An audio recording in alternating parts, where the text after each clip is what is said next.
to start with the next lecture, that is ELISA. As I have discussed in previous lecture that we'll discuss about ELISA, very interesting and popular technique in both research as well as in diagnostic laboratories. And if first we have to understand the meaning of ELISA basically. So ELISA means enzyme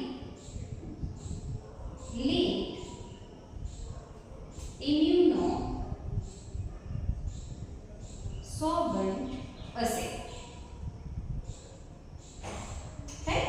There are four words: enzyme linked immunosorbent assay. ठीक है? enzyme, you know enzyme क्या होता है? सबको पता है enzyme is a protein molecule which has catalytic activity. protein molecules हैं और इनमें क्या है? they catalyze the reaction, right? Then linked means they are linked to something or they are linked to your antibodies, right, to perform the reaction. Then immunosorbent. So if we divide this word immuno and sorbent, हम क्या करेंगे? immunosorbent को दो हिस्सों में divide करेंगे. Immuno means either your antigen or your antibodies, and sorbent means solid surface which has property of adsorption. जो क्या करेगा? उसकी प्रॉपर्टी होगी adsorption. So by the process of sorption. So adsorption अगर हम देखें तो दो तरह का adsorption होता है. एक होता है absorption, एक होता है adsorption, right? अब what is absorption? हमें ये डिफरेंस समझना पड़ेगा, absorption and adsorption. So absorption क्या है? Absorption is जिसमें आपका सपोज सी आपका कोई मॉलिक्यूल है, या मैं ये बोलूं कि आपका ये स्पॉन्ज है और उस स्पॉन्ज में आपने उस स्पॉन्ज को वाटर में रख दिया, उसने वाटर को अपने इनसाइड ले लिया. So water molecules they are going inside. This is your absorption, क्योंकि उसने एब्जॉर्ब कर लिया. ठीक है? अब एब्जॉर्प्शन क्या होता है? एब्जॉर्प्शन में वो सपोज आपका चारकोल पार्टिकल्स है. ठीक है? हम लोग ऐड देखते हैं, उस ऐड में हम बोलते हैं कि ओ उसमें तो चारकोल है, and that charcoal will take out all the purities. वो कैसे लेगा चारकोल? कि वहां पे क्या प्रोसेस हो रहा है? एब्जॉर्प्शन. तो वो क्या कर रहा है? आपका कोई मॉलिक्यूल जो अपने अंदर नहीं लेगा मॉलिक्यूल को, बट स्मॉल मॉलिक्यूल्स को अपने सरफेस पे सम लिंकेज के through, may be some hydrophobic interactions और मे बी आयनिक इंटरैक्शन के थ्रू और समथिंग एल्स, वो उनको अपने सरफेस के ऊपर एडहेयर कर लेगा. ठीक है? तो that is your absorption. Absorb हो रहा है, सरफेस के ऊपर जा रहा है एंड अटैच हो रहा है. बट एब्जॉर्प्शन में क्या होता है? वो सारे water molecule they are going inside, right? So अब यहाँ पे क्या हो रहा है? इस प्रोसेस में हमारी एब्जॉर्प्शन नहीं है, इस प्रोसेस में एब्जॉर्प्शन नहीं है. इस प्रोसेस में क्या है? एब्जॉर्प्शन. तो हमारा एक सॉलिड सरफेस है, उस सॉलिड सरफेस के ऊपर आपके एंटीजन और एंटीबॉडी मॉलिक्यूल क्या किए हुए हैं? इमोबिलाइज किए हुए हैं, एब्जॉर्ब किए हुए हैं. And this is immunosorbent. So this is your solid surface through sorption process. अब अपना absorption हो गया और ये assay means your technique. ठीक है? ऐसी टेक्निक जिसमें हम एंजाइम यूज कर रहे हैं जो लिंक है किसी प्रोटीन मॉलिक्यूल के साथ, और साथ में हम एक ऐसा सरफेस भी यूज कर रहे हैं जिसमें इम्यून मॉलिक्यूल्स आपके एंटीजन और एंटीबॉडीज दे आर इमोबिलाइज्ड और एब्जॉर्ब्ड. तो ऐसी टेक्निक को हम यूज करके अपने एनालाइट्स को या अपने मॉलिक्यूल्स को क्या कर रहे हैं? डिटेक्ट कर रहे हैं. सो this is all about your ELISA. So ELISA में हमें क्या करना है? 3-4 चीजें हमें याद रखनी है. Protein enzyme which catalyse the reaction, और वो लिंक होगा किसी मॉलिक्यूल के साथ, ऑब्वियस है. सो ये एंटीबॉडीज, इम्यूनोसॉर्बेंट, आपका एक सॉलिड सरफेस होगा, और इस सॉलिड सरफेस में क्या होगा? आपके एंटीजन और एंटीबॉडीज आर मोबिलाइज्ड. ठीक है? अब आपका ये वाला जो पोर्शन है हमारा, ये हमारा काम करता है, ये this is your all about your plate. जो ELISA में आप प्लेट यूज करते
इनेबल कर लिया और इसके बाद इम्यूनोफ्लोरेसेंस करके आपकी टेक्निक जो है वो डेवलप हुई, ठीक है, हो गया डेवलप।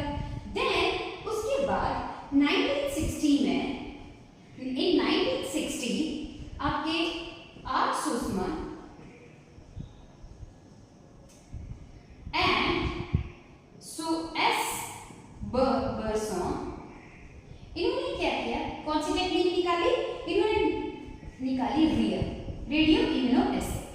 अब रेडियो इम्यूनोएस्से में क्योंकि रेडियो एक्टिव एलिमेंट यूज हो रहा था which is dangerous to health, और जो लेबोरेटरी में काम करने वाले पर्सन थे दे आर फेसिंग प्रॉब्लम, क्योंकि आपके लिए बहुत ज्यादा डिफिकल्ट हो जाता है रेडियो एक्टिव एलिमेंट और एनवायरनमेंट में काम करना। सो उसके बाद 1971 में Eva, very nice name, Eva and Paul and Peter Perlman,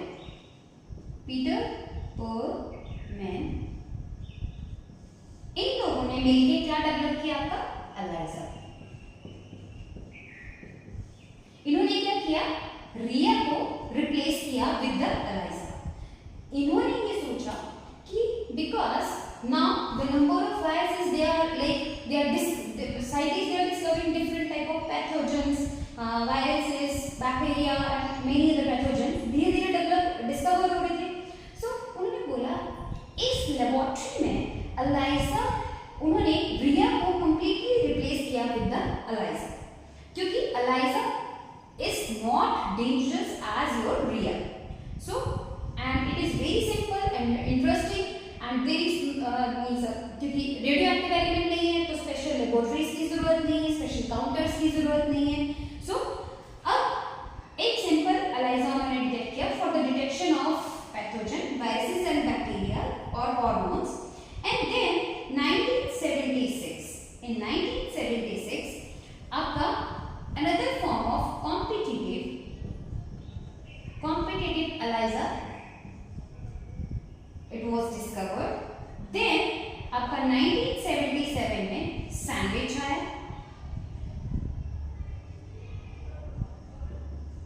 sandwich ELISA आ गया।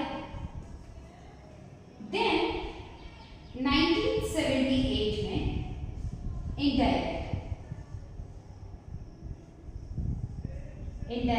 ELISA आपका आया। और very interesting that is in 1985 आपका ELISA फॉर HIV स्क्रीनिंग के लिए it was approved.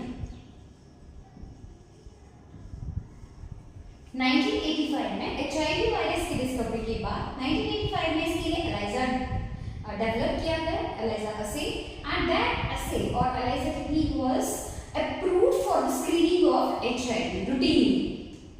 So this is the history of ELISA, which you don't have to remember, but just remember one thing, that is your Eva and Peter Perlman, because Peter Perlman is father of ELISA also. It is he's like father of ELISA, so अब हमें पता होना चाहिए कि ELISA किसने discover किया। And this is all about the history pattern. So अब history जाने के बाद मैंने आपको बोला था very interesting and very interesting technique, that is मैंने आपको बोला था आपका solvent, that is your plate, ठीक है। अब ELISA में मैंने बोला आपका प्लेट जो है वो इम्यूनो सॉल्वेंट का काम करता है। सो अब क्वेश्चन आता है कि प्लेट ऐसा क्या स्पेशल होना चाहिए कि ये प्लेट जो है आपके ELISA और टेक्निक को, मतलब एक सक्सेसफुल टेक्निक डेवलप करने में आपको हेल्प मिले। So there are some properties. So properties क्या होनी चाहिए? There are different type of plates which are used. One is, एक होगी आपकी प्लेन फ्लैट बॉटम वेल्स के साथ आपकी 96 वेल प्लेट, राइट। तो plain flat bottom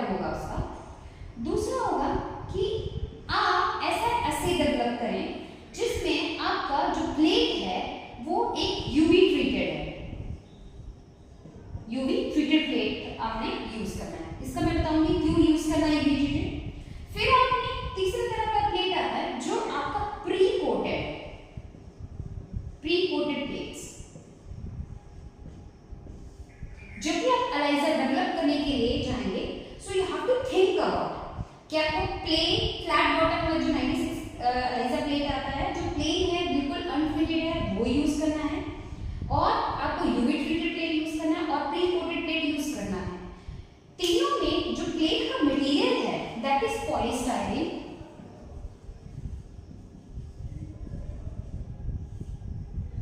that is your polystyrene. अब क्या होता है अनकोटेड प्लेट में, जैसे आपका ये सरफेस है, ये आपका वेल है फ्लैट बॉटम। अब जो आपके अमाइनो एसिड्स हैं इन प्रोटीन, जो आपका अमाइनो एसिड है, बिकॉज आपका जो एंटीजन है वो भी प्रोटीन है, जो आपका जो एंटीबॉडी है वो भी एक प्रोटीन है। Sometime if we are working with some other molecule even they have charge groups. So जैसे मैंने बोला, अब आपके अमाइनो एसिड्स हैं, different type of amino acid groups हैं, इनमें डिफरेंट टाइप ऑफ चार्जेस हैं। तो अब क्या होगा, ये जो आपका प्लास्टिक प्लेट है इसमें आपके क्या होते हैं, इसमें क्या होता है, ये क्या करता है अमाइनो एसिड के साथ इंटरेक्शन करता है बाय हाइड्रोफोबिक इंटरेक्शन के थ्रू, हाइड्रोफोबिक इंटरेक्शन के थ्रू। अनकोटेड प्लेट की बात कर रही हूं मैं। इन अनकोटेड प्लेट और which are plain plates, uncoated plate में जो चार्ज है प्लास्टिक प्लेट का, जो पॉलीस्टाइरीन का जो चार्ज है, they will interact or they form hydrophobic bonds with the amino acid side chains of the amino acid, और वो उसको एब्जॉर्ब करने में हेल्प करता है। और उसकी वजह से जो आपके मॉलिक्यूल्स हैं, चाहे आपके एंटीजन्स हों चाहे एंटीबॉडीज हैं, they are stuck on the your ELISA plate का जो बॉटम है उसके ऊपर वो स्टक कर जाते हैं और एब्जॉर्ब हो जाते हैं। ठीक है, अब क्या होता है, जब ये मॉलिक्यूल इंटरैक्ट करते हैं इंचार्ज मॉलिक्यूल के साथ, कई बार कुछ मॉलिक्यूल ऐसे होते हैं जिनमें आपका चार्ज नहीं है या चार्ज इज वेरी लेस, और some time their conformation changes उनमें हो चुके हैं and they are not interacting और the charge is not sufficient, और sufficient molecules are not absorbing on the surface of your plate. तो उसमें क्या करते हैं, जो कंपनी पीपल है, they will some time treat your plate with UV treatment देने के बाद जो पॉलीस्टाइरीन है उसका जो सरफेस है, उसका जो चार्ज है विल इंक्रीज, तो वो और ज्यादा इंटरेक्शन शो करते हैं विद द मॉलिक्यूल। उसकी वजह से इंटरेक्शन बढ़ने की वजह से sufficient number of molecules they get absorb on the flat bottom of your ELISA plate. This is your UV treated. But some time ये जो बिकॉज यहाँ पे जो प्रोसेस है वो है आपकी एब्जॉर्प्शन, तो एब्जॉर्प्शन प्रोसेस जो है पैसिव एब्जॉर्प्शन, तो पैसिव एब्जॉर्प्शन में क्योंकि वो धीरे होगी, स्लो होगी प्रोसेस, सो कई बार क्या होता है कि मीनवाइल जो प्रोटीन मॉलिक्यूल का जो कन्फॉर्मेशन है वो चेंज हो जाता है, जो उसके इंटरैक्टिंग मॉलिक्यूल्स हैं वो भी चेंज हो जाते हैं, मतलब फ्लिप कर जाते हैं या उनकी कन्फॉर्मेशन चेंज हो गया, उनकी जो बाइंडिंग साइड थी वो अंदर चली गई and they are not interacting. तो उनकी इंटरैक्शन को बढ़ाने के लिए company people what they used to do, they pre coat the plate, और वो इन प्लेट्स को कोट कर देते हैं with the help of your some chemicals or your protein A beads or protein G, तो इनके साथ वो उनको ट्रीट कर देते हैं। और जब वो इनको ट्रीट करते हैं, सो अगर मैं आपको यहाँ पे कुछ प्री कोटिंग की एग्जांपल देती हूँ। प्री कोटिंग कैसे की जाती है, जो प्रोटीन ए बीड्स होते हैं, प्रोटीन ए के साथ, देन प्रोटीन जी के साथ, देन सम पॉलीमर्स, इनके साथ इनको कोटिंग कर देते हैं। देन वो लोग क्या कर देते हैं, वो लोग बायोटिन से भी अपनी प्रोटीन्स को मॉलिक्यूल कर देते हैं, और sometime they use fusion proteins और फ्यूजन टैग प्रोटीन्स, तो डिफरेंट टाइप की वो प्लेट्स को कोट कर देते हैं। ठीक है, अब जब वो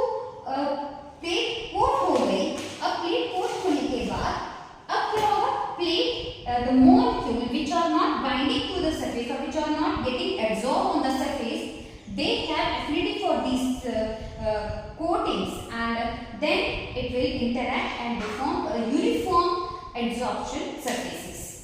ठीक है, अब ये हो गया प्लेट के बारे में. सो प्लेट, कितने तरह की प्लेट्स हैं हमारे पास? Plate which is flat bottom 96 plate और उसमें कोई कोटिंग नहीं हुआ. दूसरा है यूवी फिटेड, तीसरा है प्री कोटेड प्लेट्स.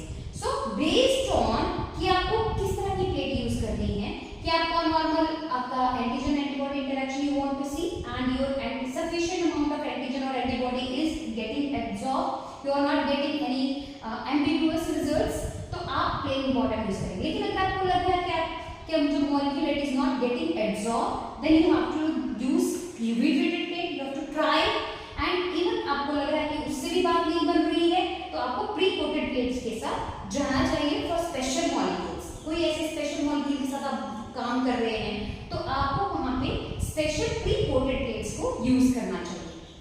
अब आपको एक पढ़ते पढ़ते मुझे भी ध्यान आया कि जब भी हम एनालाइजर डेवलप करने के लिए सोचते हैं इन द लेबोरेटरी, क्या होता है कि हमारा एनालाइजर जो है उसमें इतने अच्छे रिजल्ट्स नहीं आते और उसमें बहुत सारी प्रॉब्लम्स आती हैं हमें.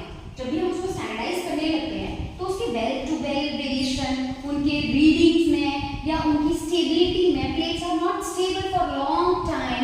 If you want to use after 1 week और 2 वीक आपका प्रोटीन जो डीनेचर हो जाता है और आपको स्टेबल एक अच्छा और गुड परफेक्ट एनालाइजर नहीं डेवलप कर सकते लैब में. प्रॉब्लम्स आती हैं, बहुत सारी वेरिएशन आ जाती है. तो क्वेश्चन ये है कि जो कमर्शियल अवेलेबल किट्स हैं वो क्यों इतनी स्टेबल है, क्यों उनको हम बोलते हैं कि आप 1 ईयर और 6 मंथ्स एक्सपायरी के साथ you can store at 4 degree and you can use up to 6 months or 8 months. Why these ELISA kits are more stable than in-house ELISA plate laboratory? तो उसके मेरे पास जब मैंने इसको सर्च किया तो then I found in some company key insert कि उनके क्या उनके बेनिफिट हैं, क्यों उनकी plates these plates are more stable or these kits are more stable for long time than in-house plates. So the first one is, वो हमें बताते नहीं है. The first one is sometimes they use pre-coated plates. Pre-coated plates. वो क्या करते हैं, हम plain plate के साथ जाते हैं because they are cheaper. So वो क्या करते हैं, अपने एनालाइजर को बेटर बनाने के लिए डेली को pre-coated plates को भी यूज करते हैं. अब pre-coating plates यूज करने से क्या होगा कि जो प्रोटीन की जो एफिनिटी है, जो प्रोटीन की जो एंटीजन की और एंटीबॉडी की जो एफिनिटी है वो मेंटेन रहेगी. ठीक है, मेंटेन रहेगी, क्योंकि जब आपकी प्लेट में एंटीजन और आपका सपोज एंटीबॉडी में भी आपका एंटीजन कोट है और में भी आपकी एंटीबॉडी कोटेड है. अब इससे प्री ट्रीटमेंट से क्या होगा, उनकी एफिनिटी फॉर मॉलिक्यूल वो मेंटेन रहता है. It will not disturb. One thing. Second thing, conformational change. Conformational जो चेंज है, कॉन्फॉर्मेशनल जो चेंज है वो बहुत कम होता है. जो आपकी कमर्शियली अवेलेबल प्लेट्स हैं उनमें जो कोटिंग की हुई है, जिनसे में एब्जॉर्ब किया हुआ है चाहे एंटीजन और एंटीबॉडी, आपका जो कॉन्फॉर्मेशनल चेंज है इन वाले मॉलिक्यूल्स का वो कम होता है because of use of pre coated plates. तो जब आपका कॉन्फॉर्मेशनल चेंज कम होगा तो obviously they are more stable for longer time. ठीक है, अब ये दो चीजें तो हमारा हो गया. सेकंड है वेरी इंपॉर्टेंट एंड इंटरेस्टिंग. हमने क्या किया, आपका ये प्लेट है, आपने इसमें कोटिंग करा, आपने इसमें क्या करा, कोटिंग करा, किससे, एंटीजन से और एंटीबॉडी से. ठीक है, देन सेकंड स्टेप वो क्या करते हैं, ये तो आपका फर्स्ट स्टेप हो गया, उन्होंने ओवरनाइट रखा और फ्यू आवर्स के लिए रखा एब्जॉर्प्शन के लिए. देन उन्होंने क्या किया, that they have added then blocking reagent. अब वो क्या कर देते हैं, blocking reagent ऐड कर देते हैं. अब आपने blocking reagent ऐड कर दिया. अब blocking reagent का फंक्शन क्या है, blocking reagent का फंक्शन है to cover the unused surface. आपको जो इधर जो एक्स्ट्रा सरफेस है उसको वो कवर करता है, so that जो आपका डिटेक्शन एंटीबॉडी है it should not bind to the, because वो भी तो प्रोटीन है ना, तो उसका भी एफिनिटी होगा फॉर प्लास्टिक सरफेस, तो it should not bind signal जो है वो ज्यादा आएगा, तो आपका हायर इंटेंसिटी आएगा। तो we don't want that non specific signal, so to prevent that non-specific signal we use blocking reagent to cover the extra surfaces। ठीक है, अब जहां extra surfaces उसने उसको कवर कर दिया। अब उसके बाद वो क्या करते हैं, एक को अगेन एक अनदर कोट करते हैं, और ये जो कोट है उस किट में लिखा होता है दे यूज एप्लीकोट। They use एप्लीकोट, एक स्पेशल कवरिंग करते हैं, एप्लीकोट एक और कोटिंग करते हैं। फर्स्ट हमने क्या किया, कोटिंग विद एंटीजन और antibody, then they have used blocking agent, then they have used your another coating, third coating, and एक एग्जांपल उन्होंने दिया हुआ था एप्लीकोट।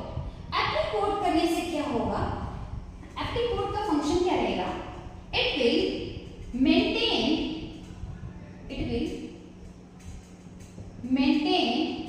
the conformation, it will maintain the conformation। Here I want to tell you one very interesting thing that suppose आप जितना भी आप इसमें एंटीजन और एंटीबॉडी कोड करते हैं, एंटीजन और एंटीबॉडी कोड करते हैं, उसमें से सिर्फ 2 to 8% मॉलिक्यूल्स ही एक्टिव होते हैं। क्या बोला मैंने, सपोज यहाँ पे मैंने 100 मॉलिक्यूल कोड किए हैं, तो उसमें से कितने होंगे एक्टिव, सिर्फ 2 to 8% मॉलिक्यूल जो होंगे वो एक्टिव होंगे। अब हमारे इन हाउस एलाइजा में क्या होगा, जो 2 to 8% मॉलिक्यूल थे वो भी इनएक्टिव हो जाते हैं because of change in the conformation. ठीक है, या कॉन्फॉर्मेशन चेंज हो जाएगा, सो वो उनकी जो एफिनिटी फॉर प्लास्टिक सरफेस वो भी कम हो जाएगी। सेकंड, मे बी उनकी जो एक्टिव बाइंडिंग साइट थी, active binding site for the detection antibody वो भी हाइड हो सकता है। तो 2 to 8% जो आपके मॉलिक्यूल, जो एक्टिव मॉलिक्यूल थे, उनका धीरे धीरे उनका कन्फर्मेशन चेंज होने लग जाता है इन हाउस एलाइजा में with over the period, and तो इसीलिए हमारा क्या होता है, वेल टू वेल वेरिएशन बहुत हो जाता है। सपोज अगर मैं बोलूं कि 100 में, यहाँ पे मैंने 100 मॉलिक्यूल डाला था, इसमें से सिर्फ 2 to 8% मॉलिक्यूल ही एक्टिव था, और आफ्टर अ वीक, 1 वीक के बाद ये आपका रिड्यूस होके आपका जस्ट 1% रह जाता है, देन अनदर वीक ये जस्ट 0.5% रह जाता है। अब क्या होगा कि जो एलाइजा प्लेट है उसमें 96 वेल्स होंगे, किसी में ये आपका 2% बनेगा, किसी में ये 3% बनेगा, किसी में आपका ये 1.5% बन जाएगा, और किसी वेल में ये 1% रह जाएगा, और किसी वेल में ये जस्ट 0.5% रह जाएगा। अब इतना वेरिएशन होने की वजह से, that's why this is the reason that we get ambiguous results और not like uniform results in ELISA plate because of this conformational change over the period of time। and conformation change होने की वजह से क्या होता है, these molecules they become inactive, और inactive होने की वजह से they will not interact with the detection antibodies। अब एप्लीकोट, और ये जो आपने पॉलीमर बोला या ये जो मॉलिक्यूल बोले, ये जो एप्लीकोट जब इसकी कोटिंग कर दी जाती है, it will maintain the conformation of these 2 to 8% molecule। so 2 to 8%, अगर मैं बोलूं कि 7% is active molecule in this all ELISA plates, all beds of the ELISA plate, तो आपका 7.5% और maybe 6.5 to 7.5 जो है सारे मॉलिक्यूल एक्टिव होंगे because they are coated or they are covered with the your this apricot or your polymer। so इसीलिए commercial available kits जो होती हैं उनका वेल टू वेल वेरिएशन और उनका ये जो इनएक्टिव और कन्फर्मेशन चेंज है, that change is very low or minimum because they have done their testing after covering with the your or coating with the apricot or some other chemical which they are preferring in their protocol of manufacture in their company। so based on that they prevent the conformational change। अब अच्छा, ये तो हमारे 2 reason हो गए। अब third one, तो आपका थर्ड वन क्या जाएगा कि क्यों उनकी स्टेबिलिटी ज्यादा रहती है compare to your in house ELISA, compare to in house ELISA. The third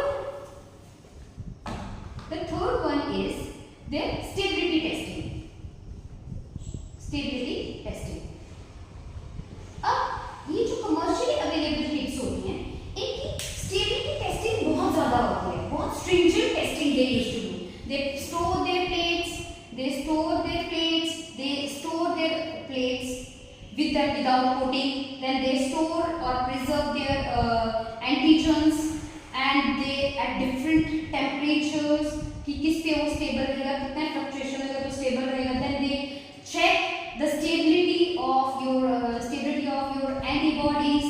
Then they also check the stability of their buffers, stability of pH of the buffer, pH of buffers. Because pH of buffer, because it is very very important. So their stability testing is very very stringent, जो हम नहीं करते हैं. हम क्या करते हैं, एक बार एनालाइजर डेवलप किया, हमने देखा वो yes it is detecting and it is giving result. So हमारा एनालाइजर डेवलप हो गया, but it is not the case. So you have to go with the stringent stability testing जो company people और commercially available kits के साथ उनका होता है. और many other stability testing they used to do and they try to modify the conditions. और वो सारी conditions को modify करना, transport करके देखना in harsh condition with them without temperature. If temperature is not maintained, then what happened to the kit? The fourth one is packing. अब जो commercially available kits होती हैं उनकी पैकिंग बहुत अच्छी होती है. If you see वो पूरा वैक्यूम उसमें क्रिएट करते हैं. Their packs are very tight.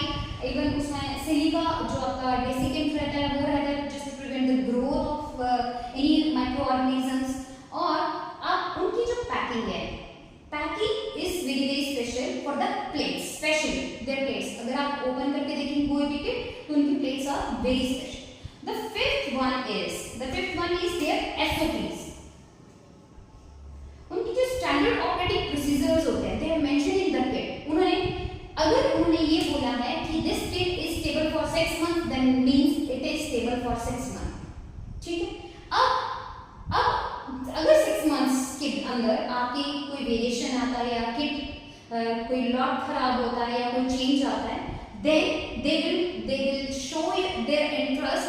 अगर आपका जैसे आपका एक्सपायरी डेट निकला, so आपका they will not bother. They will say we have mentioned clearly that ये वाला जो किट है इतने टाइम के अंदर यूज होना चाहिए, इसकी स्टोरेज ये है, आपको ये इसकी कंडीशंस रखनी है, आपने इसकी डाइल्यूशंस ऐसे करनी है, अपनी प्लेट्स को सिर्फ जितनी आपकी प्लेट्स या जितनी आपकी strip you are using, if you working with the strips तो आपकी जितनी स्ट्रिप्स हैं आपको उतनी स्ट्रिप्स निकालनी है. अगर उन्होंने एसओपी में बोला है कि if there plates should be kept 4 degree, आपने सिर्फ उतना ही निकालना है, उतना ही डाइल्यूट करना है. So they are very stringent about their SOPs और उनकी हर किट के साथ उनका एसओपी आता है. ठीक है. सो all these 5-6 points and there are many other explanations. So these 5 points I want to tell you that whenever you are working with the development of ELISA, you have to consider these points while you are working in a molecular laboratory. So ELISA की ये हमारी बहुत ही important चीजें हैं. अब इसमें एक बहुत ही इंटरेस्टिंग एक और interesting fact which I want to discuss with you all, that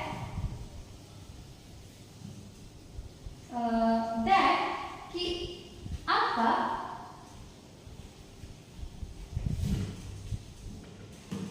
जब भी हम ELISA परफॉर्म करते हैं तो ELISA परफॉर्म करने के टाइम पे we have some standard you can say errors which we have to think, we have to see. जब भी आप ELISA लगा रहे हैं आप देखते हैं कि आपका ये 96 वेल प्लेट है, सपोज these are 96 वेल्स. अब इस 96 वेल्स में आपने अपने controls, positive controls, negative controls, आपने मे बी आपके सैंपल S1 to S10 तो आपने सब कुछ डाला है. ठीक है. और S96 आपने सब कुछ डाला है. अब आपने क्या किया, आपके पास आपने सिंगल वेल में अपना सैंपल डाला, आपने कंट्रोल्स डाले and then you have run the assay. But आपको क्या लगता है कि कई बार आपने देखा होगा कि आपके जो एजेस पे जो वेल्स हैं, कॉर्नर्स पे जो आपके वेल्स हैं, इन वेल्स में आपकी जो रीडिंग है वो ज्यादा आ रही है या जो सिग्नल है वो बहुत ज्यादा है. अब सिग्नल बहुत ज्यादा इंक्रीज आया है. क्यों आपका सिग्नल इंक्रीज आया है? बिकॉज इस इफेक्ट को, और इस एरर को हम बोलते हैं as effect.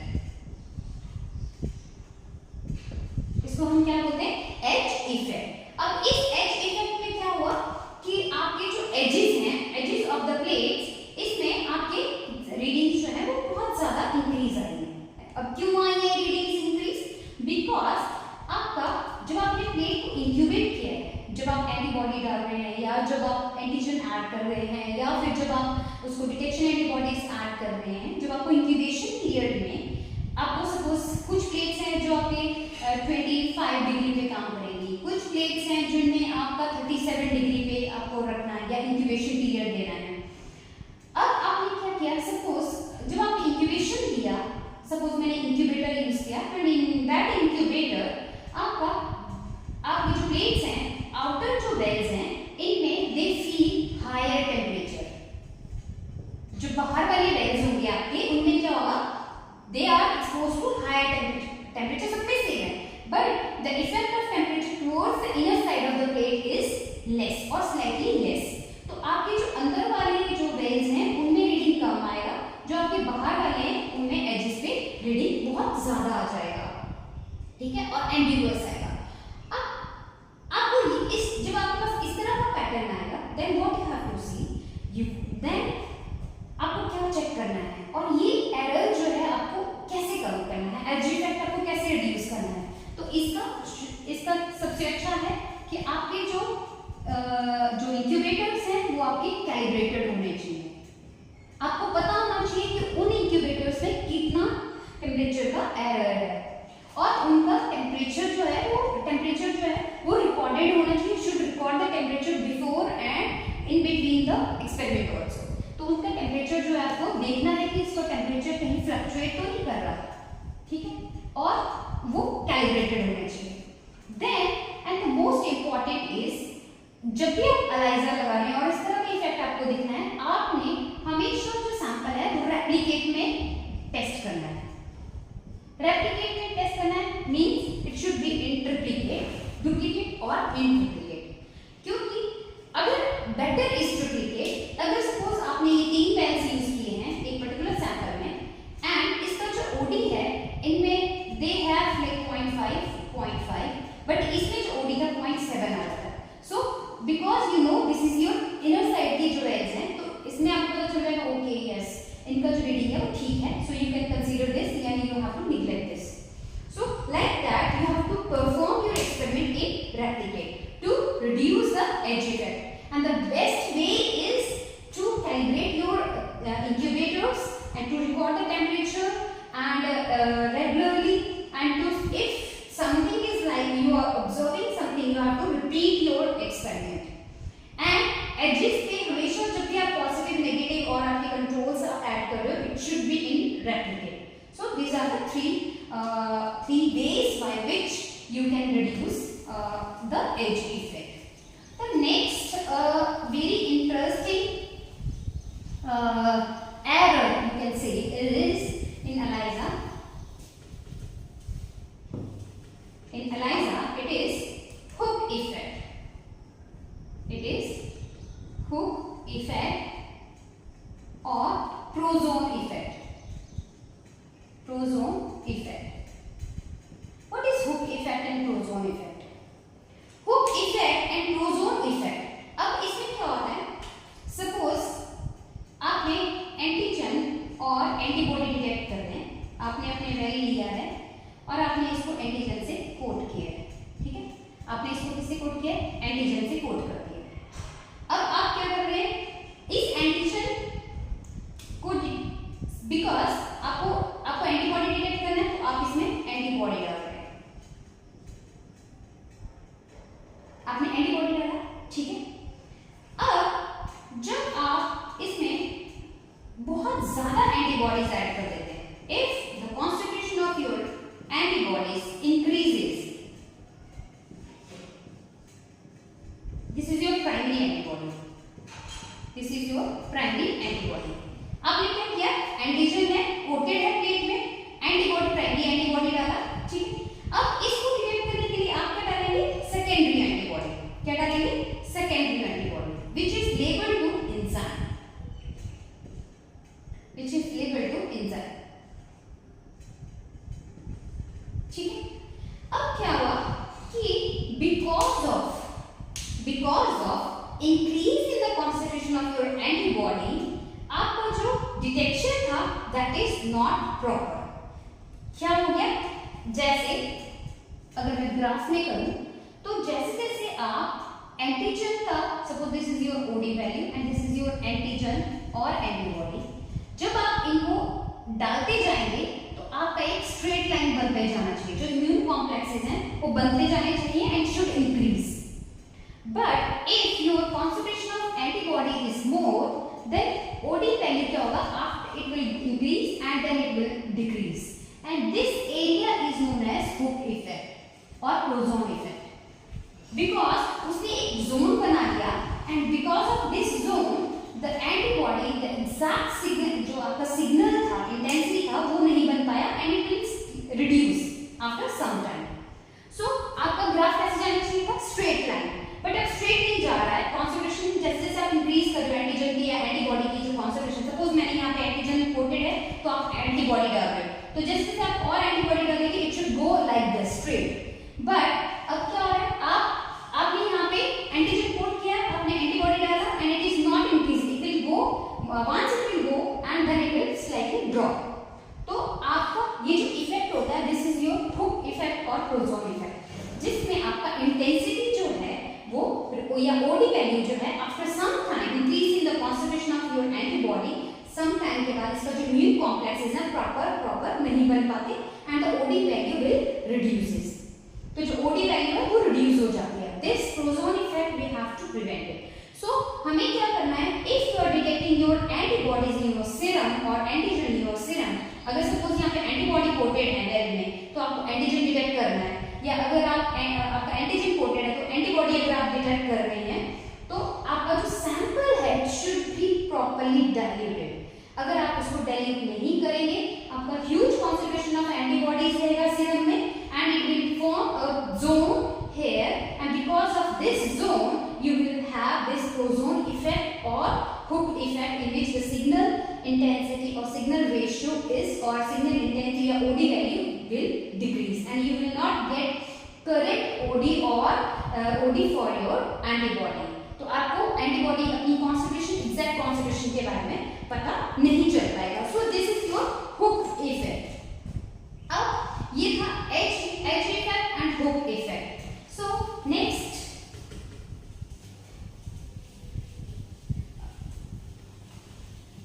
we'll go with the plates again because यहाँ पे एक और बहुत ही इंटरेस्टिंग चीज है आपका प्लेट। ठीक है, अब क्या होता है कि जो प्लेट है, जब आप प्लेन प्लेट यूज कर रहे हैं या अनकोटेड प्लेट यूज कर रहे हैं, अब आपने क्या किया, ये जो प्लेट है इसमें आपका एंटीजन कोटेड है, आपने कोट कर दिया अपना एंटीजन, आपने एंटीजन डाला। ठीक है, अब आप क्या करोगे इसमें? अब आपने क्या डाला इसमें? एंटीबॉडी। ठीक है, अगर इस जब आप कोट कर रहे हो विद एंटीजन, ठीक है, अब आप क्या कर रहे हो? अपनी प्लेट को कोट कर रहे हो एंटीजन के साथ। मैंने बोला दिस प्लास्टिक सरफेस, और ये जो आपका 96 प्लेट का जो बेल है, इसकी binding capacity towards protein is 400 nanogram पर सेंटीमीटर स्क्वायर। ठीक है, क्या बोला मैंने? The binding capacity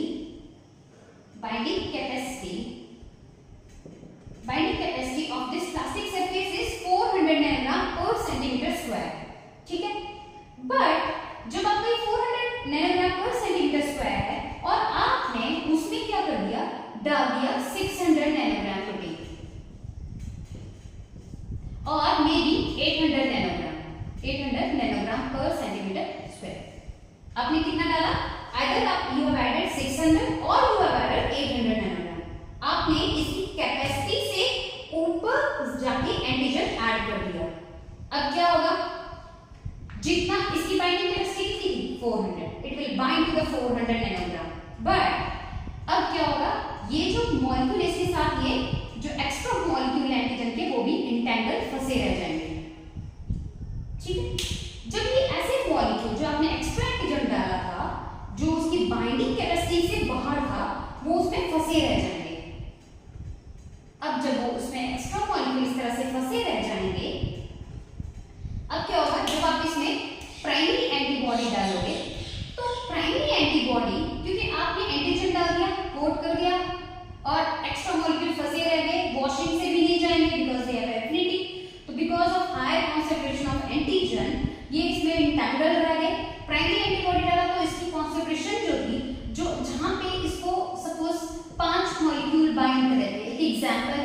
5 molecules should bind.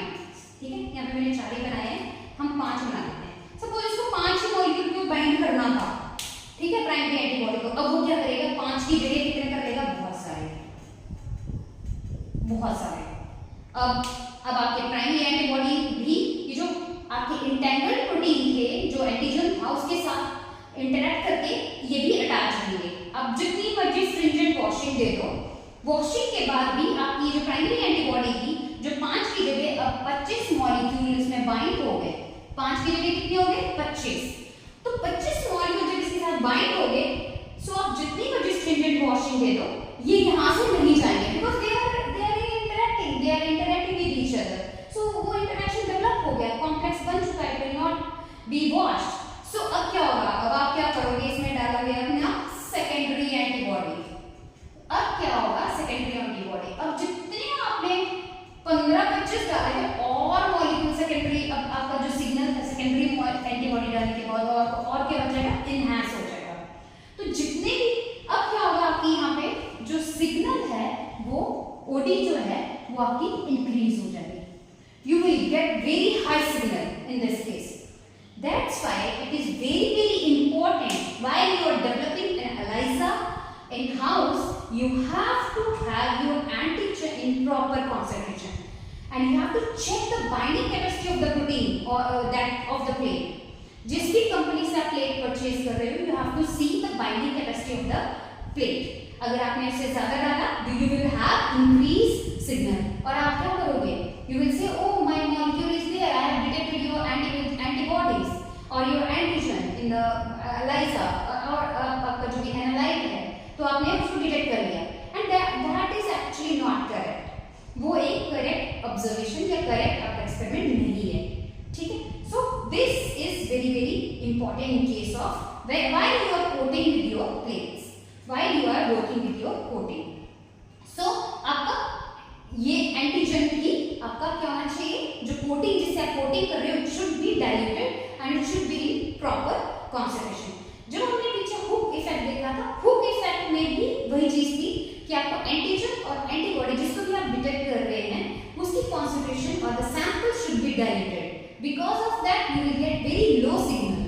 और यहाँ पे क्या उल्टा है, जो आपका कोटिंग है, अगर कोटेड आप चाहे कोटिंग एंटीबॉडी से कर रहे हो चाहे एंटीजन से कर रहे हो, तो जो जिस भी मॉलिक्यूल से आप कोटिंग कर रहे हो, that coating should be like in proper concentration. It should not be in higher concentration. तो आपका सिग्नल जो है वो सारा ऊपर नीचे आएगा and you will not get successful ELISA. You can not develop a good ELISA kit, क्योंकि जब आपकी किट को कमर्शियल लेवल पे आएगी, it will not work, right. So these are very interesting points about ELISA. So in next lecture we'll discuss about various enzymes used in ELISA. Very small, 10 to 15 or maybe 5 to 10 minutes I will take in that. So we'll learn about enzymes, their reactions and their substrates in the next lecture. Then we'll go with the different type of ELISAs and their protocols. So thank you.